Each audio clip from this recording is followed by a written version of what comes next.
Hello, and thank you for joining us. My name is Stuart. I'm the Growth and Product Manager for Phala Network. I'm joined by a very special guest, Kapil Sinha, who is the founder of PrivaDEX and Koingaroo. Kapil is the first recipient of a grant from the Phala Builders Program, so we're going to get into his experience building with Phat Contract, with PrivaDEX, and what he's working on right now. Before we get into his background and all that, though, I know, Kapil, you just launched Koingaroo, a cross-chain investing platform, and you're running a closed beta right now. So do you want to just tell the viewers really quickly about what you've got going on and how they can get involved? Yeah, let me just make a quick plug for that. So Koingaroo is the solution to do self-custody investing across chains in 60 seconds. So let's say you have tokens on one chain, let's say you've got 100 Phala tokens on one chain and you want to diversify that. So you want to lend or LP or stake that into, for example, Polkadot staking, or you want to put that into a Uniswap pool on Ethereum or Arbitrum. We do that. So you pay in whatever token you want, you choose which strategies you want to do across all these different chains. And within literally 60 seconds, all that will be done. And the best part is that it's going to be self-custody. So everything ends up in your wallet. You're in control of your assets. Great. I love that product because I'm one of those people where if I have, 5 different tokens in my wallet, I'm always thinking about how to use them. But then there's all this friction with getting them to the right chain and staking or LPing. So definitely encourage people to get involved and check out Koingaroo and get involved with the closed beta. So Yeah, without and to further sign up, just go to our website. So that's koingaroo.com. That's Koingaroo.com. And there's going to be a big sign up button at the very top. Do that, and we'll onboard you on a call and make sure you understand how the platform works. Great. And today we're going to be focusing on Kapil was our first recipient of a grant through the Phala Builders Program. So we're going to have a conversation going through kind of his background into Web3, his experience building with Phat Contract, and what he's working on today. So we're very excited, Cap, to hear about what you're building right now, about Koingaroo, and kind of how you see the products that you're working on evolving, especially in the DeFi space. But before we jump into that, I kind of want to go back because in the time I've been working with you, I've gotten to know a little bit more about your background, and you've got an interesting kind of story about getting into Web3. You graduated from Caltech. You kind of went through the gauntlet of mainstream kind of tech paths. You worked for big Web2 companies. You founded a Web2 startup. And then you had a stretch as an engineer for a major financial institution working on the trading side.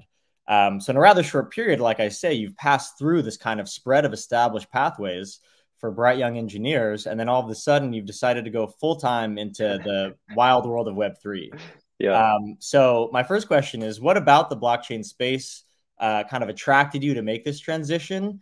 And how do you find developing in Web3 differs from your work in these other industries with regards to the kinds of challenges you face and the kinds of products you can build? Yeah, I think it's a combination of a couple interests of mine. So, as you mentioned, like initially, soon after college, I had started building my own Web2 startup. So there, I really realized I like building stuff from the ground up. Really starting from first principles, building something that's really my own, as opposed to, I think, optimizing existing things. Like I think that's interesting, but not necessarily what I want to do full time. So I think there's that aspect of really building something ground up. And that applied to Koingaroo, that applies to PrivaDEX. The second angle is coming from that trading perspective. So as you mentioned, I worked at a financial firm for a couple of years building these trading systems there. And that really got me interested in the whole trading realm. So really when I entered Web3, I came at it from a trader's perspective. So was trying to trade on a couple of different dexes and do everything systematically. So coming up with strategies that just trade on their own. So it started with those two ideas, and Web3 always was interesting from both like an engineering perspective and sort of like an economic incentive sort of perspective. So just like the engine of what incentivizes users to interact with the blockchain, actually, whether it's mining or staking, I think that's obviously a very interesting mechanism. And there's just so much cool tech. So that's also a huge other aspect. Yeah. So you came from this trading background, so obviously that it makes sense that your kind of first foray was into DeFi, and that's where you've spent most of your focus. And it seems like you were doing this kind of recreationally, and then saw as again yourself as a talented engineer, saw areas where there were inefficiencies in how you were trading and how these different systems on especially across chain were connecting with each other, and you felt you could build kind of products to bridge that gap. Can you say what were some of the first? Obviously, Koingaroo's the most recent thing you've worked on. PrivaDEX you built with us. What were kind of your first endeavors into building for Web3? Yeah, so building in Web3, I think a couple of things that I saw, especially I think right from the get-go, I pretty much got into the DeFi realm more than anything else. I'll ignore the brief NFT craze of 2021. So yeah, really I think going a to lot in of people DeFi. would want to forget that craze as well. Yeah, we won't mention that. Yeah, but essentially, I saw that there are so many interesting DeFi protocols that have been around that are coming up. So everything like from perpetual dexes to new models of just normal dexes to various investment type stuff. So I think especially like the last 3, 4 years, that space has just blown up, and there's so many different types of things. And one sort of gripe I've had with crypto Web3 is that a lot of stuff just at some point becomes like, let's just fork it and copy paste this model. So and the frustrating thing is that that actually works to a certain extent if you have the right Yeah, market. So essentially I saw that there are all these protocols, and it's just this really fragmented thing where you've got liquidity here, you've got liquidity there. And so for a user, like they have to know which decks they're going to, how do I get the right price? I want to generate yield, where do I even go? It becomes this very overwhelming thing, which again, it's only been 3 or 4 years since it's really developed. You can imagine like in the next 5 years, the next 10 years, that's going to blow up even more. So I yeah, think being able to really traverse all of this ecosystem is going to be the biggest thing. yeah. And for you as a founder, so obviously what you just mentioned you found exciting was being able to kind of build your own things from the ground up and work on this frontier where you see a lot of innovation happening and a lot of copy pasting. So for you as a founder though of Web3 products, kind of how important is decentralization to you? Is it a kind of an ideological attraction to trustless financial or just trustless digital platforms? Is that part of your reason for building Web3 products? Or is it just kind of that this is a really new, exciting space with a lot of room for growth and creation? I think at its very core, decentralization is needed. So, I mean, if you're talking about the actual blockchain itself, like that's an obvious thing where if it's centralized, you lose all your security. On a protocol level, especially when you're talking about DeFi, when you're talking about people's money, that becomes really important. Where that's the entire reason that DeFi exists. Where right, like if it goes back to a centralized model, then one like the D doesn't even make any sense. But Mhm. that's exactly why people are moving away from centralized places. And I think a big use case of DeFi is like in emerging markets, for example, where it's not being regulated by the government and it's not like pumping up money to oblivion. So I think that from that perspective, decentralization is really important. But I think you have to be careful about what you really apply that to. So especially when it comes at the cost of speed, for example, of like delivery or user experience, that's when I start, I think, drawing the line. Where, like, let's say you can develop a simple product using centralized components at the very start in a month, but doing it all decentralized takes 6 months. Then in that option, like I'd probably start with a centralized thing, see if users like it, and then go on. So that's from a very pragmatic perspective. Um, but yeah, essentially on the protocol level, I think it's important. On the application level, I think it's important to start moving in that direction, but it's not really like a big bang release. Yeah, that's what we see a lot at Phala as well. And just as I've kind of spoken to builders in this space, is that yeah, everybody wants to, like you say, eventually get there to a place where products are decentralized top to bottom. But doing that, trying to accomplish that right now, one presents a lot of kind of cost and difficulty up front. Yeah. And secondly, the solutions available at the moment may not be there where you can decentralize everywhere without necessarily sacrificing or making significant sacrifices on the user experience side. Um, and as a kind of on these kind of on the Web3 infrastructure side of things, or maybe just kind of on the development topic, what are things? Are there challenges of building on Web3 that weren't there with Web2 as a developer, and other things that are kind of more fun about building, say, kind of immutable programs, or is there kind of added pressure knowing that you need to kind of get the smart contracts right the first time when you deploy them versus a Web2 application where you can just constantly debug? Yeah, I think definitely that. So I think one is like this trust angle, where as soon as you go into Web3, trust and like building something trustless is ideal. And people are naturally very wary of things for good reason, right? Yeah. Especially when in the DeFi realm, that makes a big thing, a big difference. Um, I think my views are probably a little bit colored by like me mostly being spending time in the DeFi realm. So if you're looking at traditional finance versus decentralized finance, I think in both sectors, people are you have to be ultra careful of like, you can't if you're dealing with people's money, they're going to be very, very sensitive to it. So like I think you have to be far more careful there than like if you're doing a Web3 game, for example. Like if you actually accidentally minted a monkey that, vanished into oblivion, probably not the end of the world for Yeah. that Yeah. user. So I think Versus that that's swapping, thousands of exact actually. thousands of dollars and that just vanishes. Yeah. So I think especially like as I moved more into this finance realm, even when I was working in traditional finance, I think being very careful about sort of the nuances that became very key. But building in Web3, I think does feel different, and it feels better in the sense that there is this community angle. So the fact that there are all these Discord communities and that there are all these like NFT groups, gaming groups, I think that's a lot more prominent in Web3 than it is in Web2. And Web3 it's almost a given that you're in so many Discord channels, you're interacting with the community. Yeah. And as like a builder, that makes life so much easier and so much more fun when you're building something. There's some guy in your Discord that's willing to give you feedback immediately. Web2 a little bit more challenging. Yeah. Even the futters still, it's just fun to see people kind of, especially on myself on kind of the communication side, seeing where my communications maybe aren't airtight or leaving people confused when somebody Yeah. angrily points out the inconsistencies in a press release from a month ago versus a week ago, and I'm like, you know what, this guy's actually right. We did say that. I Right. gotta revise that. Yeah, that's something we definitely enjoy a lot at Phala as well, the good and the bad, but just being so close to your community and the people who are using your product and who are stakeholders in your platform. So yeah, moving towards kind of closer to Phala and the products you're working on right now. How did you was it just the arbitrage opportunities that brought you to Polkadot, or what kind of got you first interested in the Polkadot ecosystem and made you think that this was an ecosystem that you would want to build for? Yeah, I think it was a combination of a couple of things. One, the architecture was really interesting of Polkadot versus anything else. Like even compared to, I think it draws some comparisons to Cosmos, which isn't like they are fundamentally quite different. Like Polkadot, you are really connected to this relay chain, you are really connected to these other parachains.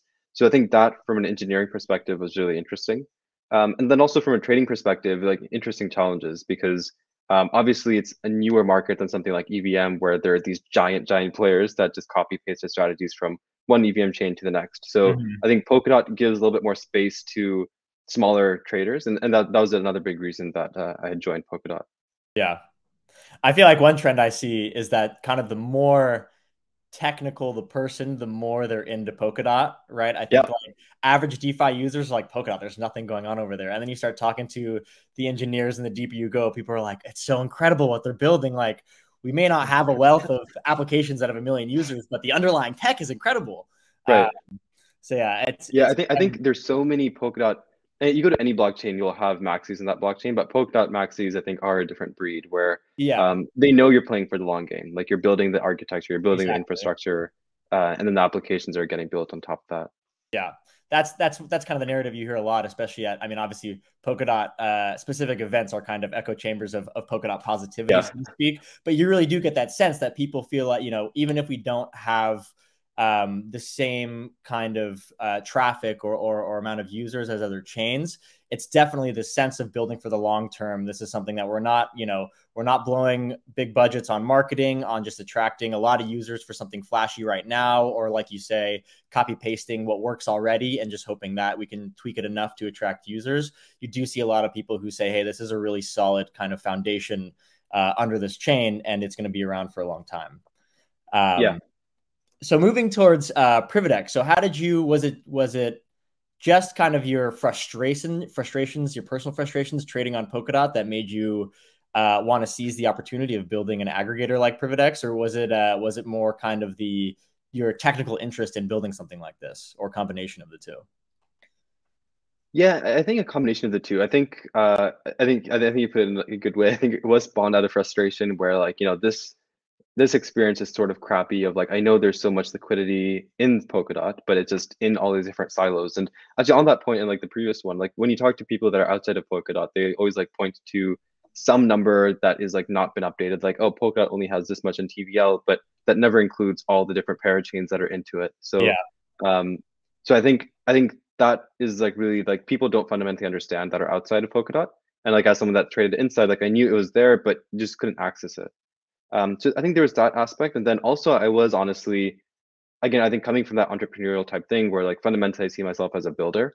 Definitely very interested in trading, interested in finance, but I enjoy building things. So I think that became a good opportunity for me to really pivot and like focus on let's build in this ecosystem. And it was my first time really digging into anything and everything. So that first month and a half was a lot of learning done because I was looking into like the blockchain runtimes and multiple blockchain runtimes. So it was like, looking at Yeah. Phala and looking at Moonbeam and A-Star and understanding how these mechanisms work and documentation is sparse. So, is a lot of learning done and actually like was able to start tinkering. And I think that's really what PrivaDEX started off with. It was just like a proof of concept that I had developed on my own in November. And I remember that's what I came to follow with in I think early December.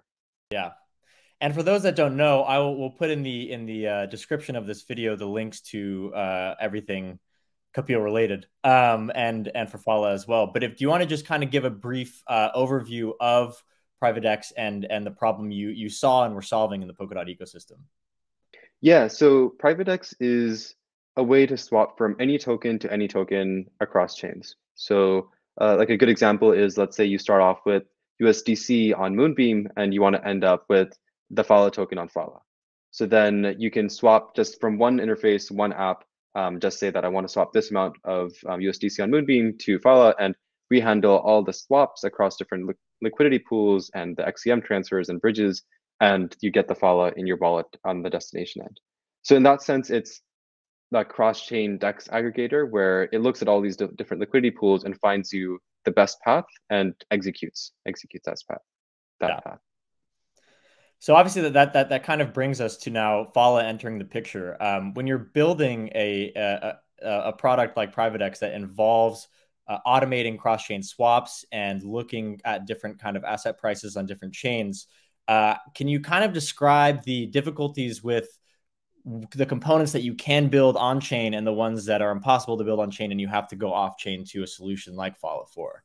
Yeah, Yeah, go yeah, ahead. no, for sure. So, yeah, so I think any interaction you do, like if you're doing a swap on a pool or you're doing an XCM transfer, those obviously have to be on the blockchain in order to actually move value over to change where tokens are located. So those are all done in chain, but as soon as you start branching off into like cross-chain land where things can't be done in a single atomic transaction, then you have to do something using an off-chain computation framework. Mhm. So particularly like with this example of USDC on Moonbeam to Phala, like there's so many steps associated with that. So first you have to swap from USDC to Glimmer on let's say StyloSwap or BeamSwap. Then you have to do an XCM transfer to Polkadot. Then you have to do an XCM transfer to Phala, and then at least there you have Phala. But sometimes you have to do another swap on the remote end. So there are all these steps. So that orchestration has to be done off chain. You can't just feed that into a smart contract and it won't just do it all for you. So that's really where Phala came in, and that's where Phat Contract became really useful as this off-chain orchestration framework, where all like the individual actions we're doing are on-chain things, but potentially different chains, and you have to detect when did this event happen, and then you have to do the next one. So you can almost imagine that as a flow, like a flow chart, really. Like we have steps 1 through 4. When step 1 is Yeah. done, you kick this off on step 2, and so on and so forth. Yeah. And for those of you that don't know, Phat Contract are the programs that run on top of Fallen Network. So they are kind of operate like smart contracts, but they're deployed to trustlessly to our off-chain workers, and that's where they're executed. So because of that, they're not necessarily constrained by the same constraints that smart contracts are constrained by running on-chain, right? There's no much less latency. There's no gas fees. They can make HTTP requests and connect to APIs. And so, Cap, what motivated you to use Phat Contract as the solution for this off chain? I know keeping it within Polkadot was definitely a motivation. Trying to build using the tools that were available in the ecosystem, you've told me before, was one motivation. But did you have a point where you thought, maybe I'll just do this through something like AWS Lambda? What was that kind of decision process like when you were looking at the different components you could use for the off chain parts of PrivaDEX? Yeah, I think the two main features of Phat Contract, two, maybe three main features, was one, it is decentralized. So you run it on a decentralized pool of workers, and I'll touch on that in a second of how that compares to AWS Lambda. Two was it has this trusted execution environment layer where you can store secrets in a secure way, so that like anytime you do a transaction, you obviously have to do a signature. So when you use like a Polkadot.js or Talisman or MetaMask, that's what it's doing, right? You have the secret, and then you're approving it to do a signature. When you do that in code, you have to have that secret key available. And if you're trying to do that in a decentralized way, then you can't just tell random people that, hey, here's my secret key, do this transaction for me. That's a good way to get hacked. So that's a good reason to use Phat Contract also. And then the third aspect is just the flexibility of it, in that you're not tied to, and I do think this becomes a common confusion point, just the contract, the word contract, because people start thinking, oh, smart contract is very similar to that. But it's really, I would think of it as you're running a function, and you're given like 10 seconds to run this function. So that function can do just about anything. You can do any sort of network call. You don't honestly, it doesn't have to be connected to a blockchain. I could straight up just query something from Google and like send something back out. But I think that aspect of just being able to do little snippets fits really well into this flowchart type system. Like step one is done, I need to do step two. Okay, let's put step two in this function call. Yeah, and I know that we talk about the good. You just brought up a lot of great aspects of Phat Contract, but I know that kind of that highly customizable aspect of developing in native Phat Contract, where you're writing in Rust, also presents some difficulties. So in the name of fair play, do you want to talk a little bit about kind of the difficulties of developing in Phat Contract, and maybe some advice you would give to developers who are stepping into or considering using Phat Contract for their compute solution? Yeah, and I think there are definitely challenges, mostly in the development aspect of it itself. And I guess do recall that when I was building this, it was straight up like 5, 6 months ago. So time goes by fast. Yeah. So tooling was definitely worse, so on and so forth. But yeah, one, you're writing in Rust. And it's not just Rust, it's a very stripped down version of Rust, where like you can't generate random numbers, you can't do floating point arithmetic, you can't really allocate memory beyond a certain size. So there are all these restrictions that kind of come almost like you're doing an embedded systems type work. So that makes life a little bit more challenging, in that like if you want to, for example, parse a response from, like, let's say let's do that example of like you're querying Google for like you're doing a Google search, and you want to parse that response. So they're very like specific things that you can and cannot do because of these restrictions. So like if you were to do this in an AWS Lambda, the advantage is you could write it in Python, you could write it in JavaScript. You can get an initial version out much faster that way. But the cost is that it is going to be a centralized thing. And honestly, I don't know how big a system I want to build with JavaScript. So I think that becomes the biggest thing. And I did touch on like decentralization and where it matters. So here it was a tough call of, we're not building, I wouldn't say building a brand new protocol, any sort of consensus type thing, but you are moving people's money around. Trust always becomes a question here. So if you say that it's going to happen in a centralized thing, I don't think you're very far from centralized finance at that point. So that was a decision really where I jumped into Phat Contract heads on, because those questions will always come up like, hey, I'm giving money to the system, like what's actually happening?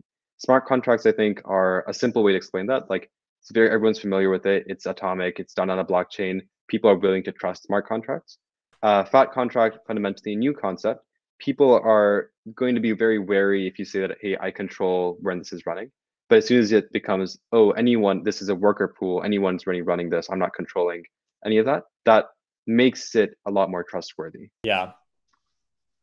Putting on my growth manager hat for a second here. You are probably outside of the Phala team, one of, if not the most kind of ingrained developer in the Phat Contract development ecosystem, or experience rather. So if you know, given this experience building PrivaDEX, can you think of any use cases for Phat Contract that you think are a no-brainer? Like if you're a builder building an app of type X, right, Phat Contract should be the tool for you.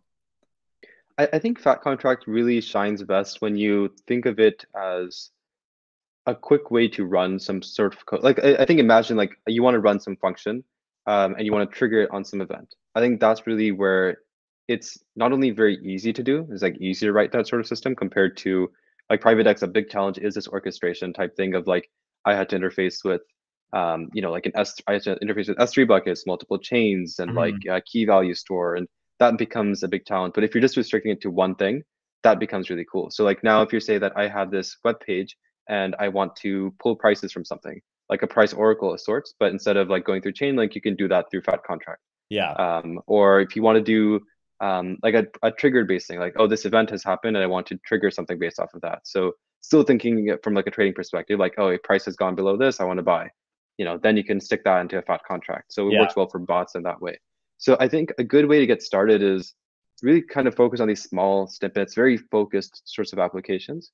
And then I know, like, I think the Phala team has also been working on this, where really the goal is almost like this micro, like a micro, I guess, server architecture, where you have a bunch of those different pieces of code that can communicate. And once you have like this ecosystem built out, then you can just kind of plug things in really well of like, hey, this guy has something that interacts with S3 really well. This guy has something that interacts with like price triggers really well. Let me just kind of connect those two pieces and build my own thing. Yeah, right. And that's what we're trying to do, right? Because we know that not every developer is a Kapil or somebody so willing, you know, who has kind of the talent and the patience to, or and the Rust chops to go deep in a native Phat contract. So that's and when we're launching in the next week or two, we're going to be releasing with a low code feature called Phat Bricks, which is like you say, kind of these prefabricated, audited Phat contracts to perform these kind of simple functions that we're hoping or that we expect really developers to be able to use as these really highly composable mix and match functions for their dApps. And just, you know, we're starting out with an Oracle solution for the Lens ecosystem to read the Lens API, so you can read user data or data on posts on any Lens application. And you can integrate that into your smart contract in under 10 minutes. We have a demo up as well, which I'll link in the description of this video. But yeah, as you say, so we kind of envision the future of the developer landscape of Phat Contract to have this kind of small community of Rust devs who are building out raw native Phat contracts all the time, and then those become these primitives for these low-code tools. Where, you know, if you're building, for example, on any chain necessarily, if you're building a cross-chain aggregator, or if you need to call some API and have an Oracle for whatever Web 2 API. You just have a component that's ready to go and that you can integrate in your smart contract in just a few clicks, in just a few minutes. So that's what's next for Phala. But Kapil, I want to hear about kind of what's your roadmap. So I know you've recently launched Koingaroo, which is an investing product. So if you want to kind of talk about what's next for you, what's next for PrivaDEX, and tell us about what you're building at Koingaroo. Yeah, let me start off with Koingaroo. So Koingaroo offers you self-custody investing across chains in 60 seconds. So what that actually means is, let's say you have some token on some chain. So let's say you've got 100 Phala coin on your wallet, and you want to use that to invest in other products and generate some sort of yield, so that you're not just hodling that 100 Phala. So right now, what you would generally do is probably just stake it, you know, on Phala. And if you wanted to get diversified, then you'd have to basically bridge that over to other chains and swap it to the right components, to the right tokens, and then stick that into like a lending sort of pool, or LP that into a DEX, or stake it on another chain. So you're essentially jumping from a bridge to a swap to like the actual protocol itself that you're dumping it into, and potentially for multiple chains. So what we really just found after doing a lot of these user interviews is that several people have a kind of a regular cadence in which like they DCA into the same set of investments, or they have some token that they're accumulating somewhere, but they don't want to just keep accumulating this one token. They want to diversify. So that's where Koingaroo comes in, and it says, okay, pay in any token you want on any of the supported chains, and you can then use that money to allocate into whatever strategies we support. So let's say you've got 100 Phala and you want to diversify that. So then you can pay 100 Phala, whatever the exchange rate is. Let's say that gets you $100 back. We're talking about when price balloons. That's when we're going to do this. And then you use that $100 and you can like do some dot staking with that on Polkadot. You can do some Phala staking with that. You can put that into Moonwell. And we're even looking beyond Polkadot. So then if you want to get involved into Arbitrum and ETH mainnet, then you can do some sort of staking, lending, LPing there. So the idea is, again, you pay in any token. We handle all the swaps and the bridges for you. And ultimately, you can just deploy capital really easily. So I think very much inspired by this work at PrivaDEX, where I think like my interest is really staying in the DeFi realm, staying in this cross-chain space of let's make the UX a lot easier. Yeah. I don't necessarily want to come up with protocol number n+1 because there are so many that the users can already choose from. Yeah. But I just want them to be able to access it a lot easier. Yeah. No, I love that product because as I have a lot of friends who are, kind of on the surface level of crypto. And as you say, just kind of pick a couple tokens they like and just hold on to them for dear life. And I always tell them, you should, if you have crypto, it should never just be sitting in your wallet. You should be staking, LPing. There's so many kind of productive ways to use those assets and earn yield on those assets. And then they're like, okay, great. How do I do that? And I'm like, okay, so first you're going to bridge here, and then you can actually download this wallet, go to this app. You want to look at the APY on these different pools all over the place. So I definitely love I love the concept of having kind of a one-stop shop to put your crypto assets to use and start earning yield. And I think you're right. I think solving this, I think you're kind of positioned in exactly the right place with the right mindset where it's all about the UX, where there are plenty of compelling reasons to get into DeFi and to be, move your tokens around and have them be productive in different protocols, whether it's staking or LPing or what have you. But that process right now is just not seamless. It's not intuitive. And there's kind of a lot, I even still, at however many years I've been in this game, I'm still like double and triple checking transactions before I click approve. Because, one wrong move and all your tokens are gone. So definitely love that you're solving that problem. And especially this last 1 week where I've been like digging into all these protocols across chain, I'm like blown away by how many really exist and how many different types. So like, I mean, there are like, 10 perpetual dexes and there are 100 like normal dexes, but yeah, there are just so many options. It's overload. Like I can't keep more than 5 or 10 in my head. 100%. Yeah. Well, on the Phala side, Cap, thank you very much. This has been great. I just want to plug real quickly the Phala Builders Program. As I said, Cap was the inaugural recipient of a grant from the Phala Builders Program. We offer up to $50,000 to build on native Phat contracts. If you're a Rust developer looking to build some kind of DApp, definitely get in touch with us. You can find the application form on our docs or just get in touch on our Discord. And Kapil, you want to shill your... I'll do a quick plug. Yeah. This is the shill yes, right now we're really focused on building out Koingaroo, and we're looking for users to sign up for our closed beta. So we are live on Polkadot. We support several chains, everything from Bifrost to Polkadot to Moonbeam to A-Star. And we're looking forward to helping people deploy capital really easily into those investments. So if you're interested, go to our website. That's koingaroo.com. We spell that as KOINGAROO.com. And there's going to be a big sign up button right there that says sign up for the closed beta. And we'll get on a call with you. We'll onboard you. If you have any questions, we'll answer those questions. And but yeah, looking forward to getting that kickstarted.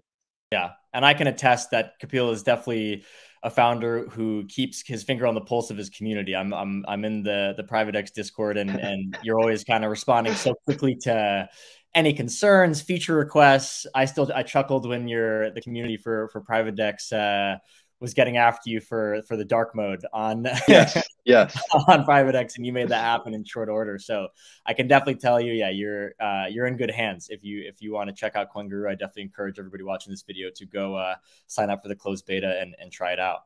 But yeah, thanks so much for joining, Kapil, and we'll see you next time. All right, thanks so much, Stuart. See ya.